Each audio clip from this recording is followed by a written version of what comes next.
Hello, puppies and kittens. I am here with Dr. Yuhem Navarro-Rivera. He is a political scientist and a research consultant who specializes in American and comparative political behavior. And that's going to be interesting today. He is, as I said, a research consultant at Socioanalytica and a senior fellow at the Institute for Humanist Studies. And a week or so ago, he was also one of the speakers at American Atheist National Convention. And I wanted to take the opportunity to just inquire of somebody that's that tapped into the political pulse to see if there's anything he thinks is interesting going on in the U.S. right now. Thank you for the invitation. I don't know if there's anything interesting happening these days. I mean, I heard some rumors in the news that some stuff is happening, but other than that, no, not really. I mean, we're talking today. It's either the 101st or 100th day of the Trump administration. I'm not sure about that, but like all the polls about the 100 days are coming out right now. And the first 100 days have been quite chaotic. And not just chaotic in the sense of all the mess that we were used to during the first Trump administration back in 2017, but also in terms of the threats to democracy have been more explicit and outright hostile. So what we're seeing is decimation of the federal government functions led by Elon Musk, and how people are resisting that has been interesting. We've seen a couple of like big rallies in already in the first 100 days. We say a couple of big rallies. I've seen reports of nationwide rallies just all over the country. Yes, there have been like rallies all over the place, but I mean, organized on a specific date, there has been at least two that have been like kind of like coordinated. There have been events locally organized and even impromptu events or impromptu protests in many places. So that has been happening all over the place. The problem is they're not receiving a lot of media coverage. So there's been a lot of resistance. You see, even from federal employees who have been like, I live near the offices of the National Oceanographic Atmospheric Administrations, aka NOAA, and there have been protesting there like several times from either people who have been fired or from people joining, and so that's on the federal front, which essentially the savings that they're claiming that they're giving people is a very corporate view of like, we're just gonna cut labor, but essentially like the cost of the federal government, like the big ticket items are not being touched, right? Like it's the military. Like we essentially killed the USAID,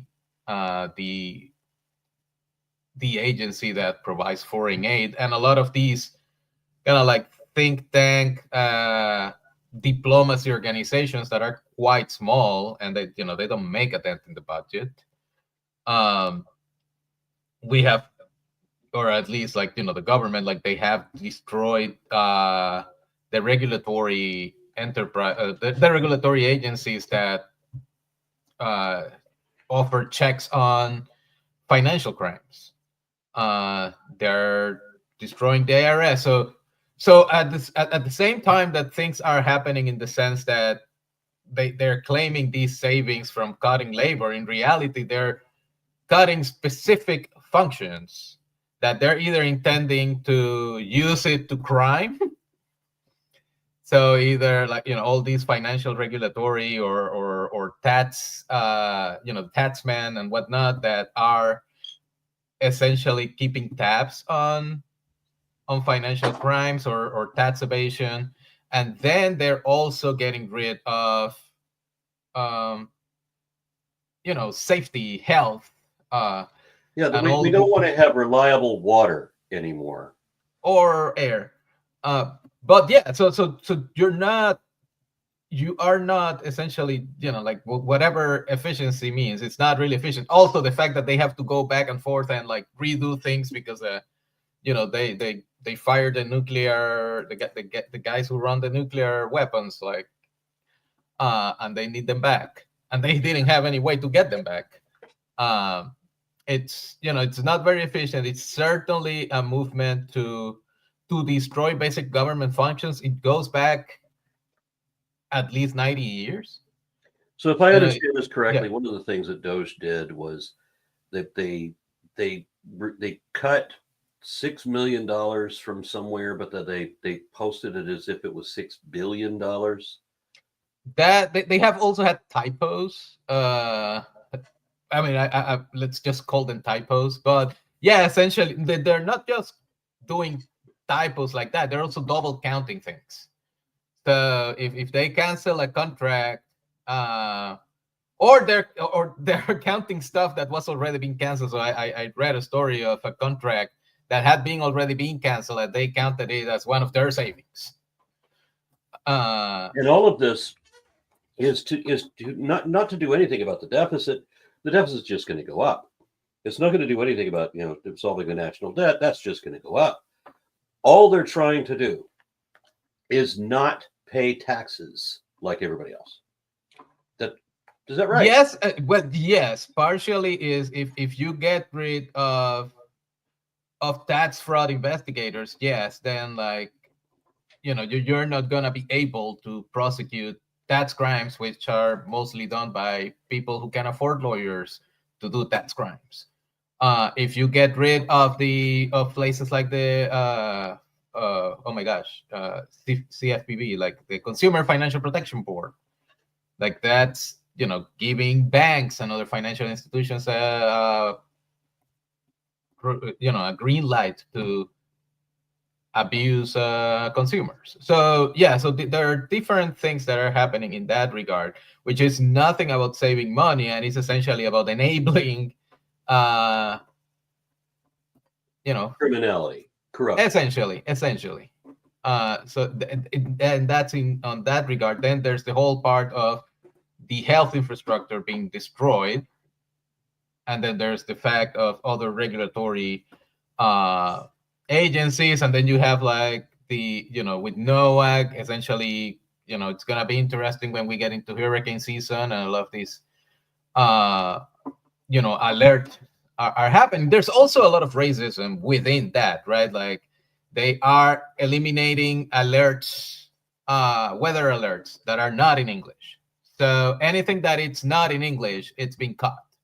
So essentially providing assistance or alerts to immigrant communities or communities, like even not necessarily immigrant communities, like long-standing communities who are not necessarily primarily English speakers, those are gone. So what you're increasing. So you're telling me that in Southern California, in Southern Florida, in Texas, I mean, how many Spanish-speaking people really do we have? A bunch. I mean, we were just in Minnesota, where there's a lot of Somalis. Yeah, but you don't have hurricanes in Minnesota so much. Well, but you do have tornadoes, and you have blizzards, and you have stuff that can.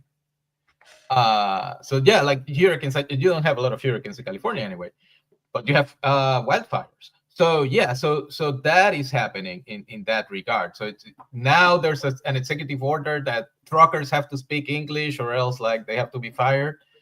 Yes. You say truckers? Yeah, like truckers, like people who drive trucks. I think that is from some of the rumblings I have seen, is the fact that due to the tariffs, which we haven't even gotten to, shipments into the US are declining, and there's going to be layoffs because there's not enough stuff to move around the country because things are not coming.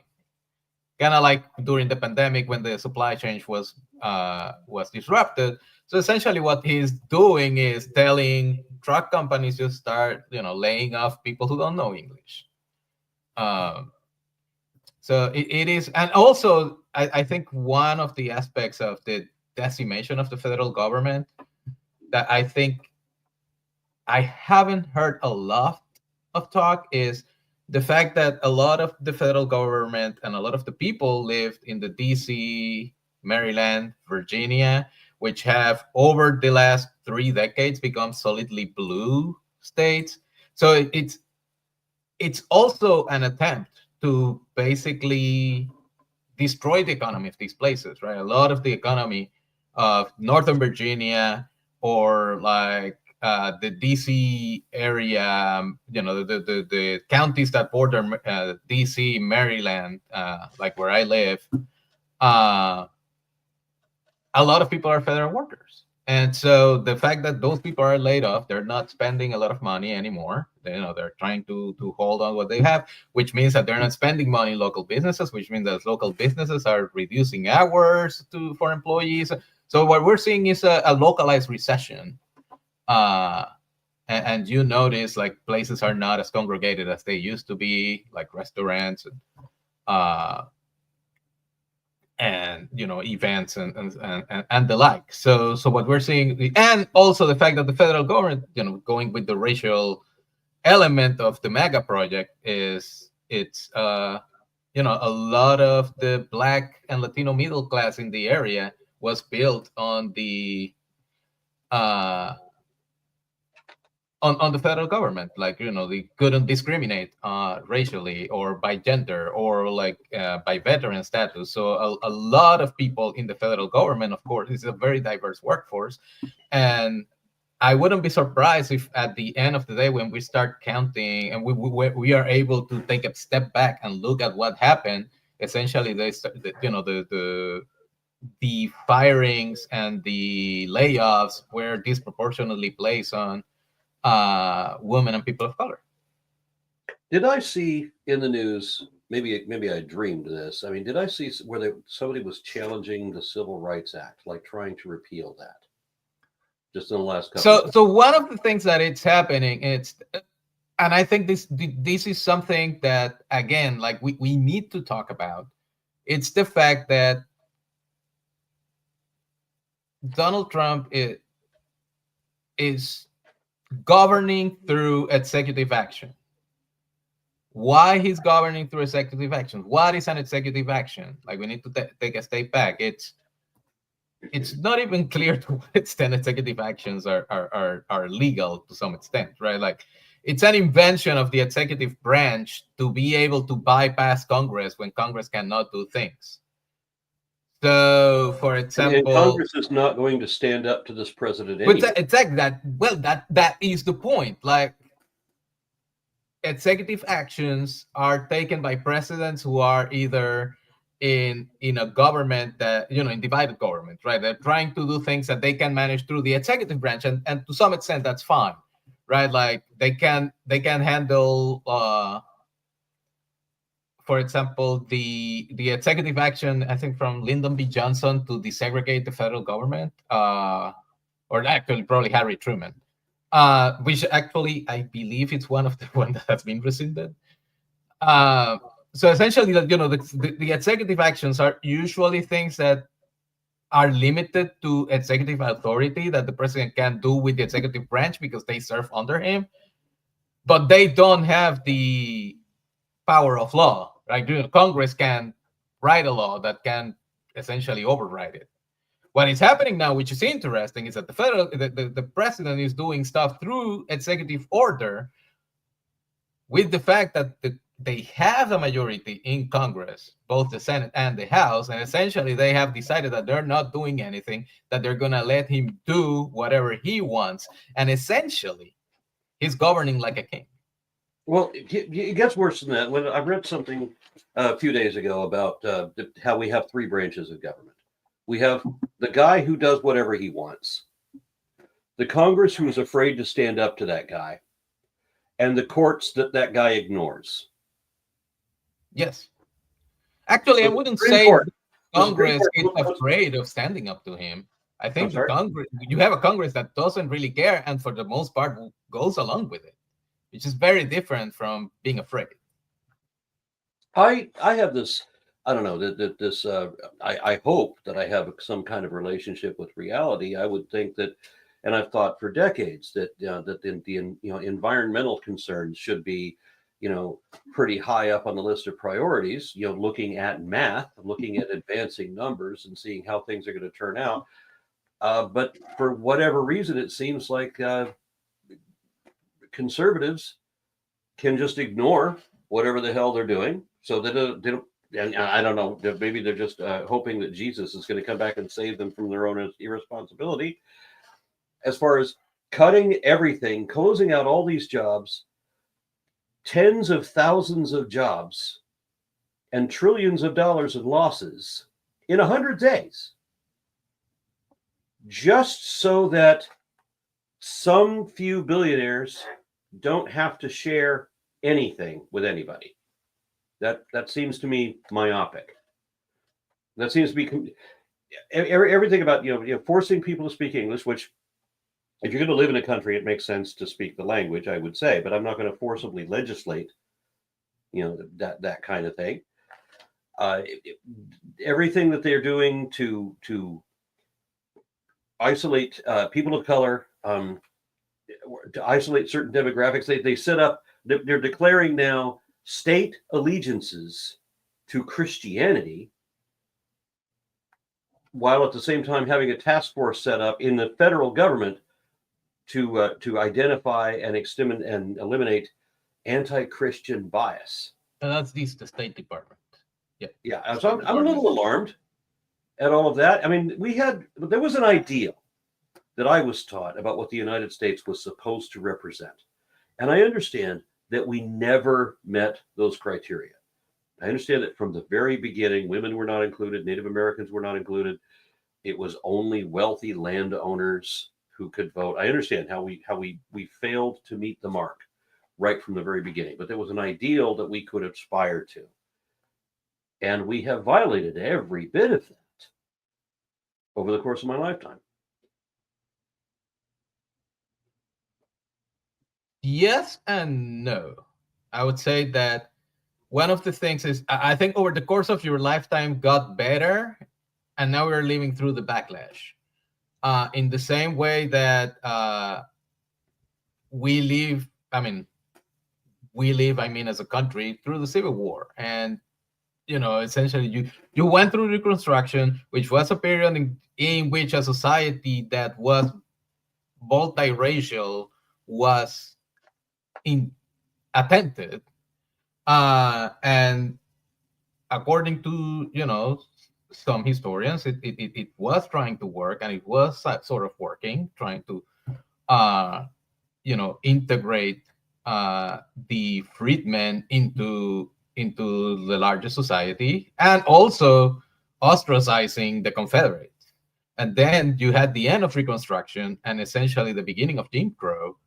And we went through a period from the 1880s to essentially the 1950s. It's a 7-year period in which white supremacy was the law of the land. And then you have a period from the 1950s, maybe 1940s, 1950s, through maybe the 1960s and 70s, in which like a lot of that was either through legislation or through judicial action kind of like slowed down and revoked and reversed. And then you have essentially from the 1980s on, a conservative backlash that, had some hiccups.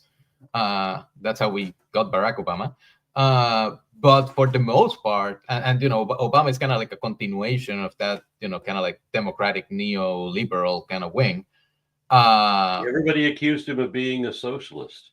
Everybody accused him of being. Was Obama in any sense even a leftist? No.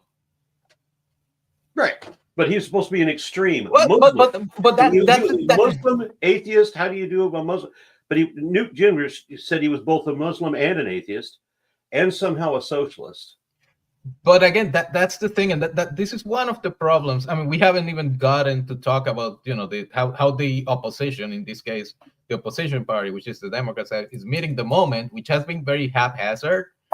But one of the things that I want to make something clear here for everybody listening. I mean, because I live in Texas, and you can't be independent and vote in primaries in Texas. Yeah. You've got to be one of the two major parties if you want to have your vote counted at all.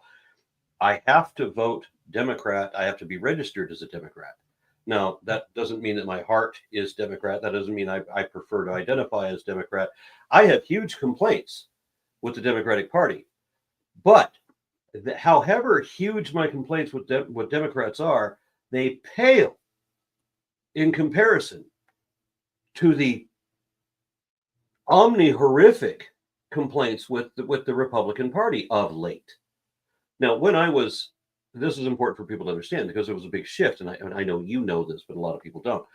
When I was a kid, I would have been, if I was an adult in the year that I was born, 1962, I would have been a proud Republican then. I would have been embarrassed to be associated with the Democratic Party because in 1962, Democrats were still largely associated with the KKK and so on. They were the religious conservatives back then. And then over the course of the 60s, there was the Southern strategy. There was a big shift in the policies so that every member of the KKK is a Republican now. So a huge shift, very complete difference. And a lot of people may not understand that because I've heard Ted Cruz say that the Democrats are the party of the KKK, as if that still applies. When I was a kid, the marriage that I have now to my wife, who introduced you and I, that would have been illegal. It was the Loving versus what was I think Virginia. I can't Loving remember. versus Virginia, which is the greatest case name of all time. But yeah, but the idea that you would legislate when you don't even have a definition for what a race is or how to distinguish one race from another race, when you don't even have that defined, to say that you can't have a mixture, that legally you can't marry outside your race, because that my marriage was then illegal. And so I concede what you're saying. We have made some improvements. And now, as you're seeing, we're having a huge backlash. And the backlash is killing me. I need a backlash from the backlash. Yeah, no. Yeah, there's a whole political science literature on the polarization and how parties have shifted over time. I'm not sure if I'll ever have been a Republican. I think I'm still stuck in the New Deal, which was great idea. Also, again, badly implemented in many ways. Yeah, but that's another complaint I have with the Democrats is they can't get anything fucking done. It's like when you look at the Republican Party, to a large degree, the Venn diagram, it's basically a circle. They're very well unified, right? They're gonna all vote as a block on everything, whereas the Democrats are not the left. That's the first thing that common media has misconception. The Democrats have never been the party of the left. There are a few leftists there, and again, I'm not telling you anything. I'm telling the audience that the Democrats have mostly like establishment corporatists and neoliberal conservatives, a few of them, and then we've got a handful of progressives. Not a lot of leftists at all, and certainly not one that I can think of in Congress. Not one in Congress that would qualify as a radical leftist. But the news media would say that Biden was a radical leftist, and so was Obama. Yeah, and I think that's one of the interesting aspects of how the media environment that we are in. It's the fact that Democrats are usually looking for that messiah candidate that is gonna be immune to Republican attacks. But the fact is that none of them are. The moment that they become a Democratic candidate, they're just fair game. Was Bill Clinton, the good old Southern boy, was target of Republican attacks? Barack Obama, well, I mean, John Kerry was a war hero, and they made him into like they made him into worse than a draft dodger. I got to Uh, tell you that even though I said it, I have to vote Democrat because where I live, I did vote for Clinton, and I liked Clinton once upon a time. But as I watched things transpire, his luster wore off completely. To by the end, I could not stand that man. I actually, like, as a person, I preferred George H.W. Idiot Bush, the war criminal. I preferred him as a person over Bill Clinton. But I still have to admit that Bill Clinton was a far better president than George Bush. Because the reason I'm bringing this up is because a lot of the people that I'm trying to change their minds, they think in terms of dichotomies, where they think that if you're not on the right, the political right, then you have to worship your candidate. No. The political right literally worships their candidate. Saying that Donald Trump is Jesus Christ and so forth. Democrats don't do that. Democrats can't even agree among themselves because there's a lot of different demographics in that group.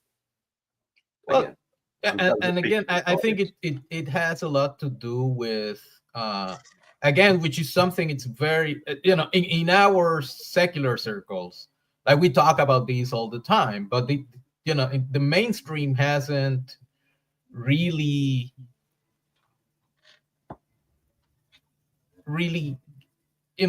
gotten the impact of how much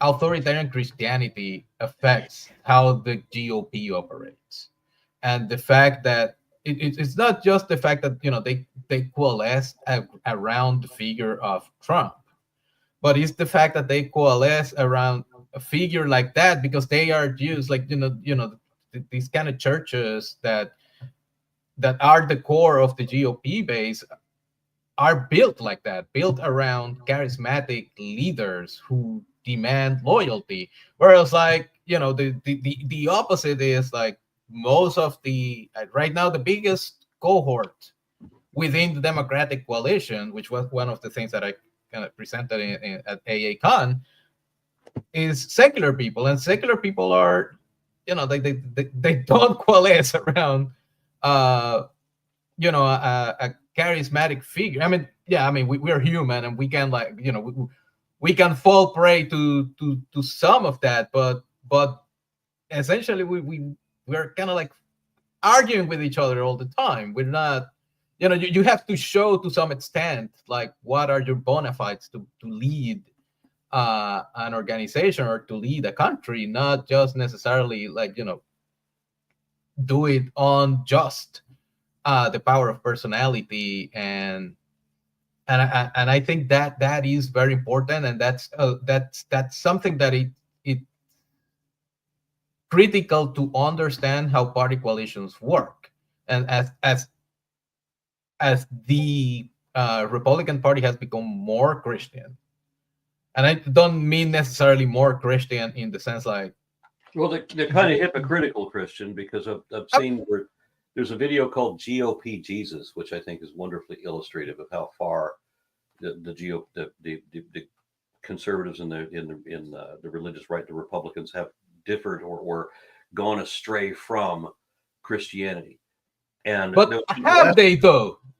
I think that's the question. I think it's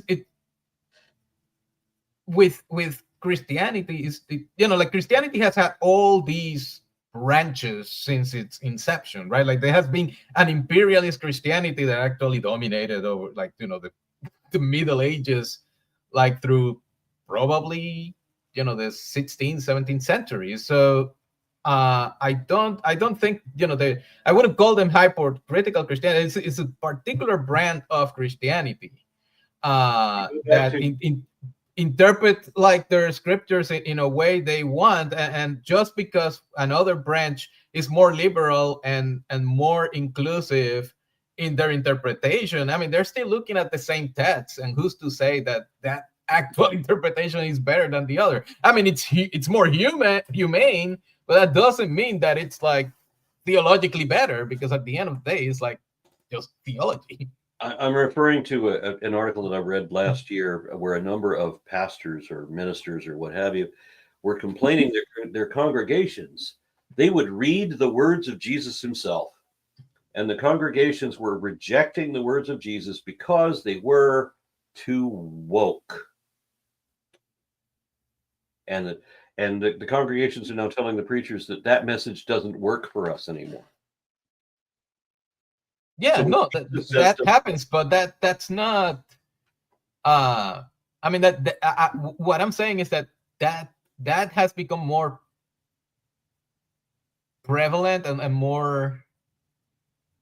It's gotten a lot more attention in recent years, but that type of Christianity is not particularly new. I mean, like the Crusades were like, I mean, but the I like to bring up the Valladolid debate because very few Catholics know about that one. And that is where you had one priest arguing for the humanity of a Native American group in this one set of islands, while you had like 4 other priests who were taking the opposite position, that they were soulless, talking animals in human guise. That this is how they're dealing with people. So the Catholic Church is deciding that these indigenous people were not, in fact, people, that they were just animals that could talk like parrots. I mean, that's also how many ended up. That's one of the justifications for African slavery. It is the fact that they look human, but they're subhuman. That's essentially what how you are able to get away with those things, right? Like you can justify them to yourself, in a way.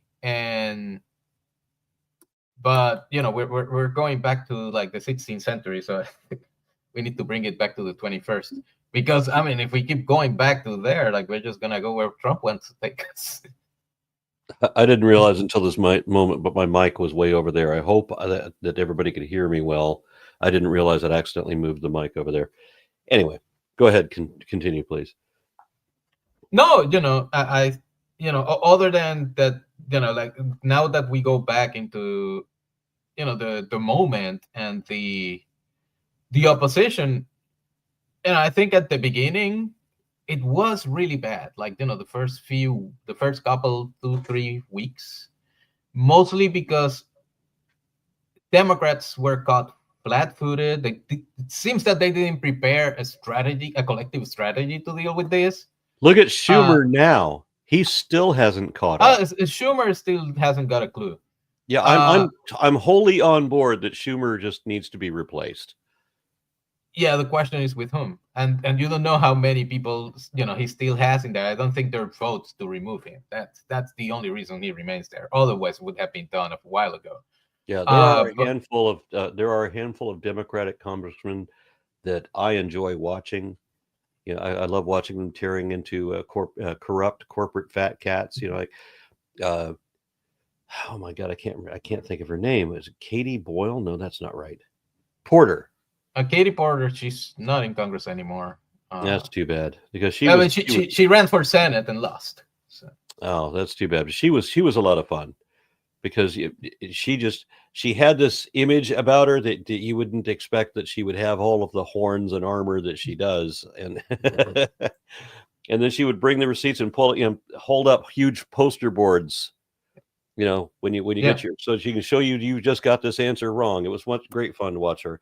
There's a handful of people like this. I like watching Senate hearings and that sort of thing.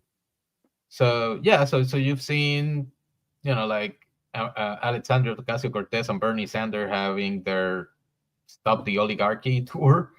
You're seeing my senator Chris Van Hollen from Maryland actually going down to El Salvador. Was it your senator? Yeah.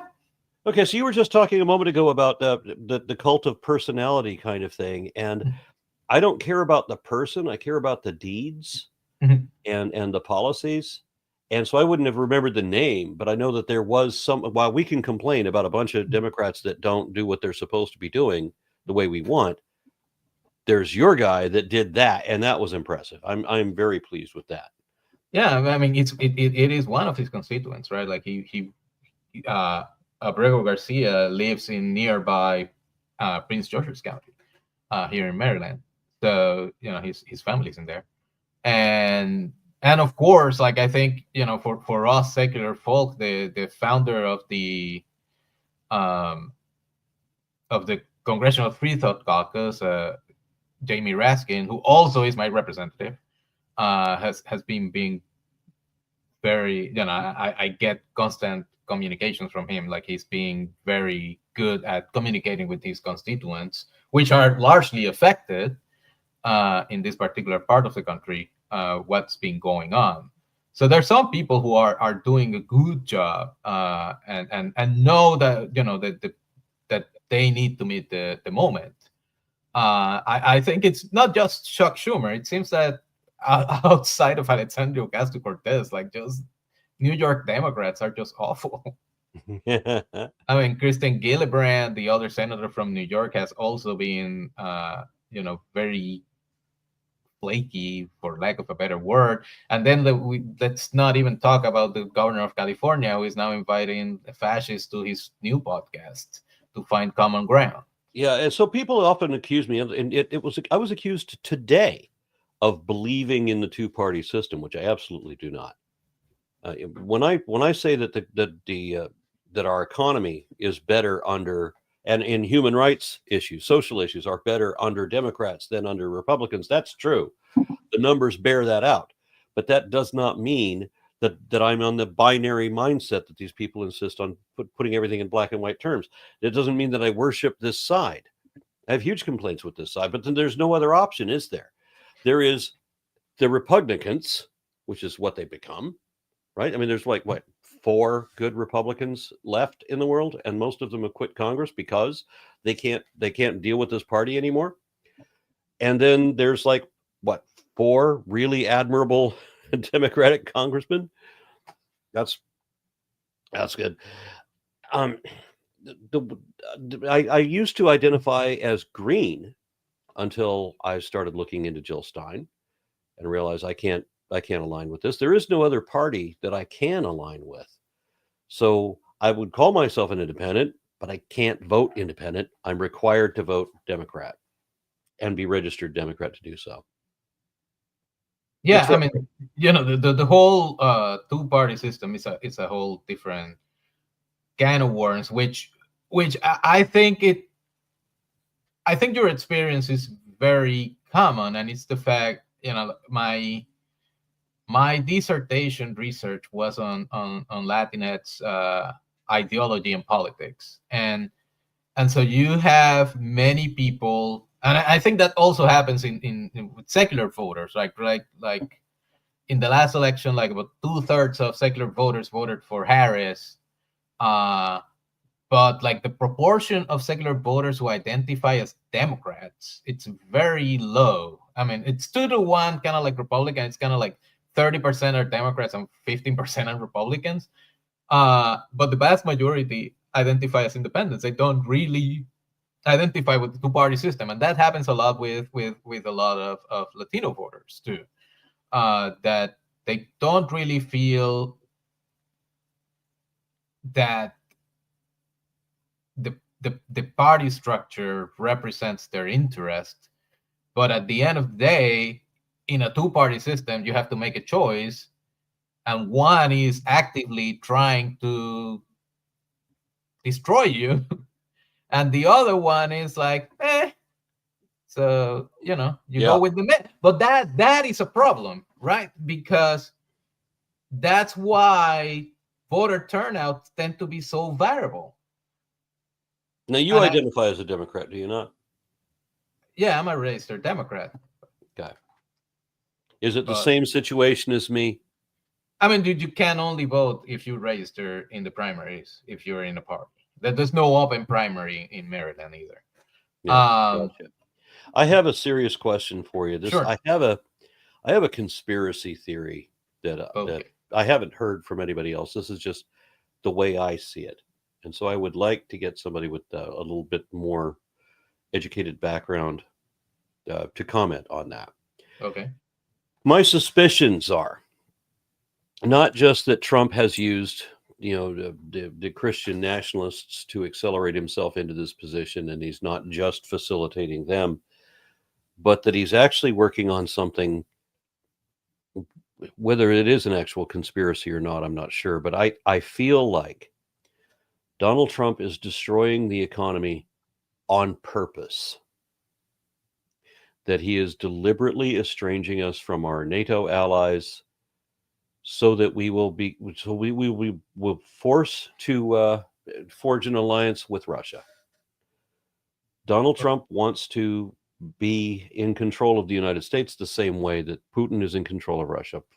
Donald Trump wants to revise or amend the Constitution to give himself more terms. And he wants it because a lot of Americans don't know that Putin did exactly that a few years ago. And it alarms me how few people know this. Vladimir Putin, a few years ago, amended or revised the Russian Federation Constitution all by himself without opposition, allowing himself to just remain in power and giving more power, because he was running as president 2 terms, and then he became prime minister, and then he came out of prime minister to be president again 2 more terms because of the loophole in the way that was written. So when he was coming to the end of his 2nd term as president, he amended the Constitution so that the prime minister would have more power because he was about to become prime minister again. And when he amended the Constitution, the entire Russian Federation government resigned so that they would just be replaced by Putin loyalists. And that, it seems to me, is what Donald Trump is attempting to do. Well, so it's not that easy. Amending the U.S. Constitution is really, really, really, really, really, really, really. I'm not glitching. It's really hard. Like it hasn't been amended since 1992, and it has only been amended 27 times in 200 and almost 50 years. 200 and 1787, 20, like 290. But look what is happening, and yeah, nobody's stopping him. Yeah, but you need to amend the Constitution through Congress. So now the interesting part is that he's trolling about that 3rd term, right? Like the question is how serious he is about that. I would say never take him seriously, but take him at his word. And the question is like, what are Republicans gonna do? Like, are they just gonna let him go for it?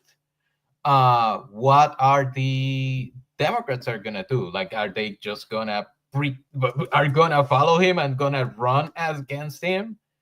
But I mean, constitutionally, he cannot do it. We know that if he was a Democrat, he would have been in jail by now.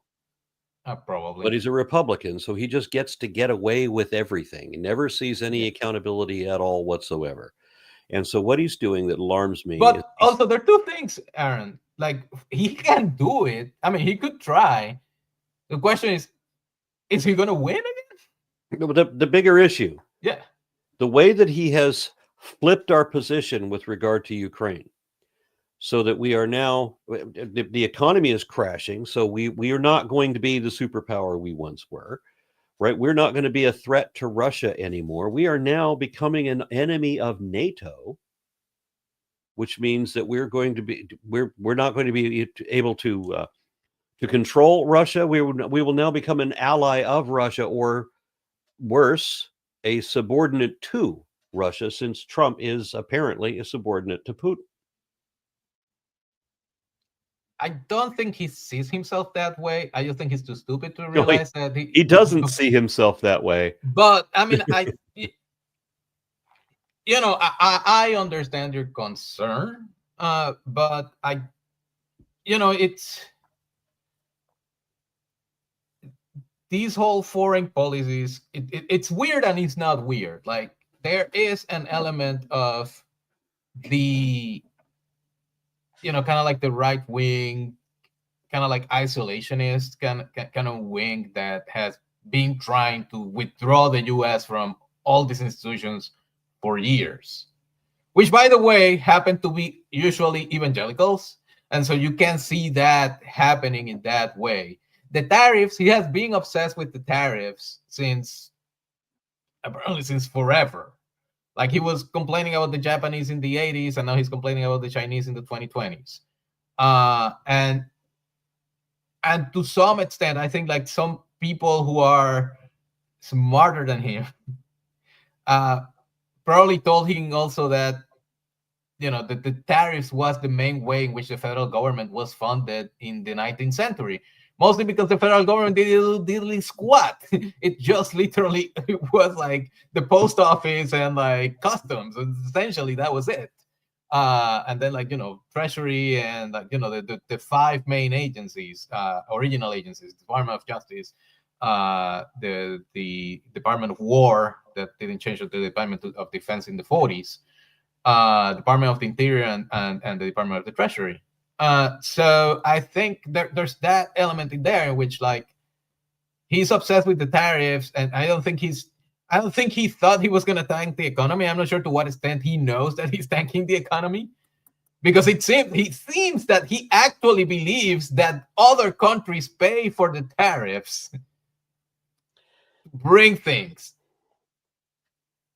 And again, tariffs are not inherently bad if you have a plan for them, right? If you're trying to build an industry of things that you usually import, like, well, I mean, you need to have the factories kind of like set up and start building the things so you can put the tariffs and essentially decrease the demand for the foreign product that you are already producing now. But the fact is that he's imposing tariffs in the idea that magically will create a manufacturing economy in here again, which also leads to the fact that all these people, like, I mean, I wouldn't say all these people, but certainly that wing of right-wing populists who, talk a lot about the white working class and whatnot, like, the manufacturing jobs were good at some point, not because they were manufacturing jobs, because they were unionized. There's nothing that says that you don't unionize like people in the fast food industry, and you unionize people in Uber drivers, and you unionize people in the gig economy, and their standard of living is going to rise because their wages are going to rise. But that's not what they want to do, because they see these jobs are menial jobs and service jobs that are they're not masculine, right? Like they're not about building things and like being, I don't know, like with their homoerotic like vision of sweaty men like working in a steel mill. I don't know. So I think that's where all of that is coming from. It's coming from a very stupid place, and it's leading to very awful outcomes. And the question is to what extent our 2026 elections can't not come soon enough. I think if 2026 was happening tomorrow, they will get bludgeoned. I mean, it not necessarily will be a bloodbath, because of course a lot of their districts are gerrymandered, but even like their town halls are very hostile these days. They don't want to hold town halls. That leads me to my next question. I mean, one of the Sure. things that I would strongly advocate is, ranked choice voting, because I don't believe in the two-party system. I want to be able to vote for third-party candidates when there's a good one, but I don't want it to ruin the vote. So if Bernie had run as an independent in 2016, I think we still would have ended up with Trump, because some people would vote for Hillary, some people would vote for Bernie, and then they're all divided, and then the bulk votes for Trump, and we still get Trump. Well, I mean, it's more, yeah, but it's more complicated than that, because I mean, the problem with the U.S. elections is that there's no federal elections. There are elections for federal offices run by the states. And so there's not one unitary, like most countries have a unitary system to run elections and count votes, which we don't have. Which is also why doing a takeover like they would like to do, it's very hard because I mean, sure, you can't cut off the federal, cut off some of the federal spigot and like cut a lot of the federal government. But states still have their governments. States still have their elections, still have their elected officials. And if you have seen even like the few special elections that you've had since he became president have gone toward the Democrats, including that election that Elon Musk tried to fight in Wisconsin, that judicial election. So that is one of my glimmers of hope as a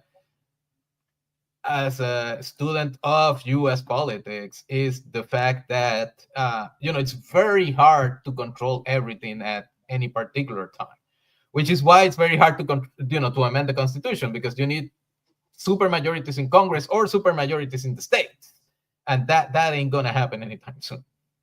Well, this leads me up to my next question, my last question. You said that the 2026 elections can't come soon enough, and we've seen protests all over the country. But what can they actually do? What can we actually do? What do you mean actually do? I mean, other. I mean, so there the importance of of the 2026 elections is that, at least given the razor thin advantage that Republicans have in Congress, in the House, I may say, not the Senate, which has a different election cycle, and I don't know off the top of my head how many Republicans are vulnerable in 2026. But certainly there's the opportunity to flip the House in 2026. If you flip the House in 2026, you can start doing investigations. You can start like being more effective and stopping things from happening. And so that is why that is important. But I think in the meantime, that is not going to happen until November 2026. So we're a year and a half away. So the question is what we can do. And I think as people, I think we can do more. I think one of the important things that people have been doing, and that we need to see more of that, is people putting pressure on Republican members of Congress. Because I mean, there's this assumption that they're Republicans, that they're not going to listen to you. But I mean, there are Democrats everywhere. I mean, you're in Texas, man. And so like putting pressure on those people who are supposedly immune to pressure is important. And it's just, calling them, going to their offices, going to their town halls, and even meeting without them. Like I think it's very important that people meet, because you can be, in my neighborhood, like a lot of people have lost jobs, a lot of federal employees in this area, and it can feel really gloomy and lonely. But then we went to that march that rally in April 5th, and like seeing that we're not crazy, like there's a lot of people in here who don't think this is all right. I think it was very important, and just seeing that kind of energy, I think it drops off, because that's what collective action work. Like you need to see that other people are with you, so you can feel safe to take action. And I think that's what we need to keep doing on for the next few days. And they're trying to make it harder, right? Like they're like grabbing students off the streets, like for writing op-eds. So that they're abusing the federal immigration power, which states cannot challenge. So look at when you think about what is happening, think about that they're using presidential authority that they already have and just like taking it up to 11. And that's one of the things that we need to think about. Like if we ever get out, or when we get out of this mess, it's like, how are we going to think about power in this country? How are we going to think about the presidential power? Because we have given the office of the presidency way too much power over the last 250 years-ish. And I think a lot of the things that he's doing, he's not creating powers. He's just using authority and powers that have been given to the president and taking them up a few notches. And we need to think about, like, should a person be that powerful? That, there's That's why also, I was shocked when the Supreme Court said that he can do anything he wants, that he can commit any crime but as long as. again, because there has been, over the last 50 or 60 years, a legal strategy uh, to create this unitary executive that essentially controls everything. And so, but at the same time, now you see with a lot of the rulings is that the judiciary is seeing its power diminish, and now they're essentially fighting back Who couldn't in see some that way. coming? I would have thought that when the Supreme Court made that ruling, did they not also see that he was going to eliminate them eventually? I don't know, man. I mean, I don't live far from Jordan Roberts, but I mean, they don't. I don't. Okay. I'm not. I'm not in their heads. All right. Well, Doctor, is it Dr. Navarro Rivera? Yes. Yeah. Okay. Um, Thank you very much for taking time to talk with me. I've been wanting to chat with you for a Yeah. while, and I'm glad that we ran into each other at AACon. I've been wanting to talk to you before that, Yeah. but I'm finally put it together. And anytime you want to discuss anything that's going on, reach out, and I'll be happy to give you a platform for it. Sure. No, thank you. Also, for your listeners, viewers, I write the Secular Politics newsletter at secularpolitics.us. So if you can subscribe, I usually I'm doing a series now on the secular vote in 2024, which new data is coming online, and I'm being crunching numbers for the last couple of weeks. Some of that I presented in AACon, but I'm doing some more stuff on that. So Okay, we'll have links below. okay, Thank you thank very much. you.